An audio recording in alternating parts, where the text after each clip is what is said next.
Celiac trunk, it is given the three branches, major three branches. First it is the celiac trunk, second one there is a supramesenteric artery and inferior-mesenteric artery. First, celiac trunk. Celiac trunk, it is the artery of the foregut. It supplies the all derivative of this foregut that lies in the abdomen. So foregut derivative, there is a esophagus, particular lower end of this esophagus, stomach, upper part of this duodenum, up to the opening of this bile duct, liver, spleen, greater part of this pancreas. So this one are the part of this celiac trunk. Its derivative of this foregut. So origin of this celiac trunk, first it arises from the front of the abdominal aorta, just below the aortic opening of the diaphragm.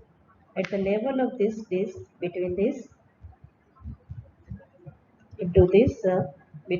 thoracic 12 and the first lumbar vertebra. The trunk is only about the 1.25 centimeter long. It ends by dividing into the three terminal branch, namely the left gastric, common hepatic, and the splenic artery. These one are the origin, length, and its branches. Now relation. Relation, it surrounded by the celiac plexus of the nerve. Anteriorly, it is related to the lesser sac.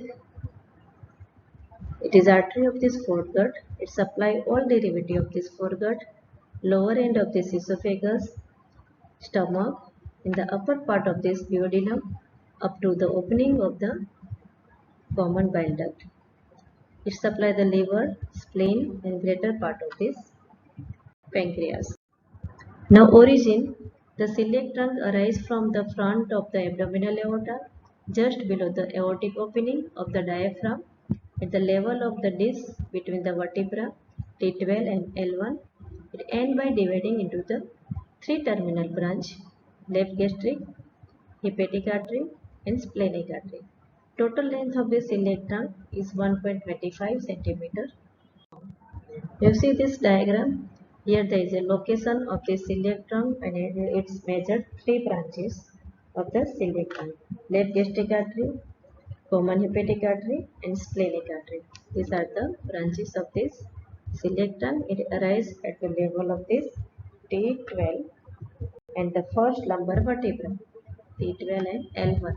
So, bony landmark here there is a origin of this celiac trunk. Now branches. First, it gives the left gastric artery.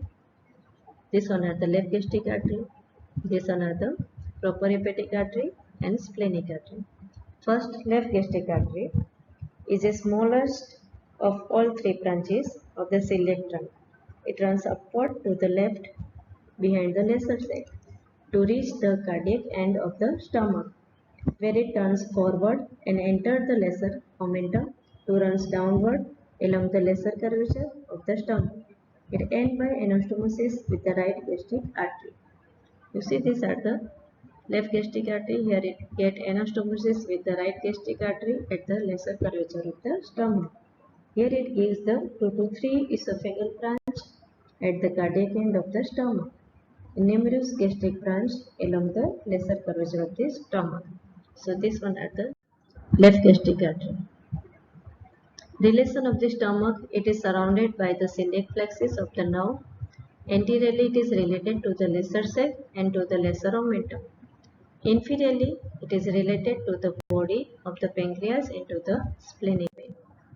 On the right side, to its right, there are the right crus of the diaphragm, right celiac ganglion, and the caudate process of the liver. To its left, there are the left celiac ganglion and the cardiac end of the stomach. Now you see this diagram. This one are the celiac trunk and its branch. This one are the hepatic artery, left gastric artery, and the splenic artery. Now common hepatic artery or the hepatic artery proper. You see these are the hepatic artery. So common hepatic artery runs downward and forward and to the right behind the lesser sac to reach the upper border of this first part of this duodenum. Here it enters the lesser omentum, then runs upward as proper hepatic artery in the right 3 margin of the lesser omentum, in front of the portal vein and to the left of the bile duct. Reaching the portal hepatis, it terminates by dividing into the right and left hepatic branch. So here it gets divided into this right and left hepatic branch. So here it gives the branches, the gastroduodenal artery, then right gastric artery and the cystic artery. Gastroduodenal artery, it is a large branch which arrives at the upper border of this first part of this duodenum. The part of the hepatic artery till the origin of the gastroduodenal artery is called the common hepatic artery. The part divided to it proper hepatic artery. Now you see this major three branches: left gastric artery, common hepatic artery, and splenic artery. It is the three branches of this colector. Now left gastric artery is the smallest of three branches of the colector. It runs upward to the left behind the lesser sac to reach the cardiac end of the stomach, where it turns forwards and enters the lesser omentum. Two runs downwards along the lesser curvature of the stomach, and it ends by the anastomosis with the right gastric artery. So here it gives the 2 to 3 branches of the esophageal branch at the cardiac end of the stomach, numerous gastric branch along the lesser curvature of this stomach. Now common hepatic artery runs downward, forward, and to the right behind the lesser sac to reach the upper border of the duodenum. Here enters the lesser omentum. It then runs upward in the right free margin of the lesser omentum in front of this portal vein and to the left of the bile duct, divided into the right and left hepatic branch. Now here it gives three branches: gastroduodenal artery, right gastric artery and cystic artery. जो gastroduodenal artery है, it is largest branch of, and it arrives at the upper border of this first part of this duodenum. The part of the hepatic artery till the origin of the gastroduodenal artery is called the common hepatic artery.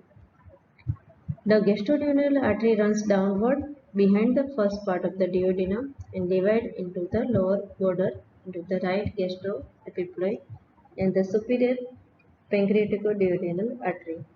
The right gastroepiploic artery enters the greater omentum, follow the greater curvature of the stomach and anastomosis with the left gastroepiploic artery.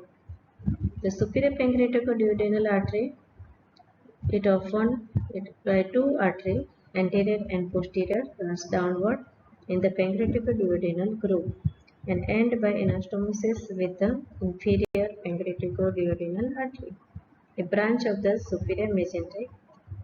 The right gastric artery, third one is right gastric artery. It is smallest branch and the cystic artery. It is the branch of the right hepatic artery. Now third one, it is the splenic artery. The splenic artery is the largest branch of the colector. It runs horizontally to along the upper border of the pancreas behind the lesser sac. It crosses the left kidney and to enter the inferior lienorenal ligament. It crosses the left kidney to enter the lienorenal ligament, through which it reaches the hilum of the spleen, where it divides into 5 to 7 splenic branches. So this one are splenic artery. You see this one are the splenic artery. It runs along the body of this pancreas, which is largest branch of this colector. It runs horizontally to the left along the upper border of this pancreas, behind the lesser sac. It crosses the left suprarenal glands and upper part of this left kidney to enter the lienorenal ligament, through which it reaches the hilum of the spleen, where it divides into the 5 to 7 splenic branch. So this one are the hilum of the spleen, where it divides into the splenic branch. So here it gives given of the branches. Numerous pancreatic branch. Here it gives the numerous pancreatic. Also it gives this arterial pancreatic magma. So numerous pancreatic branch which supply the body and tail of the pancreas. One of the branch to the body of the pancreas is large and is known as the arterial pancreatic magna. Another large branch to the tail is known as the arterial caudal pancreas. This large artery anastomosis on the back of the pancreas with the left branch of the dorsal artery which may arise from one of the four branches mesenteric, middle ciliary, hepatic and ciliary. Here it gives 5 to 7 short gastric artery, left gastroepiphyseal artery. These one are the branches of the splenic artery. So splenic artery gives pancreatic branch which supply the body and tail of the pancreas, 5 to 7 short gastric artery and left gastroepiphyseal artery. These one are the branches of the splenic artery. Now here there is a complete the class of the stomach and ciliary. Please any question then you can give.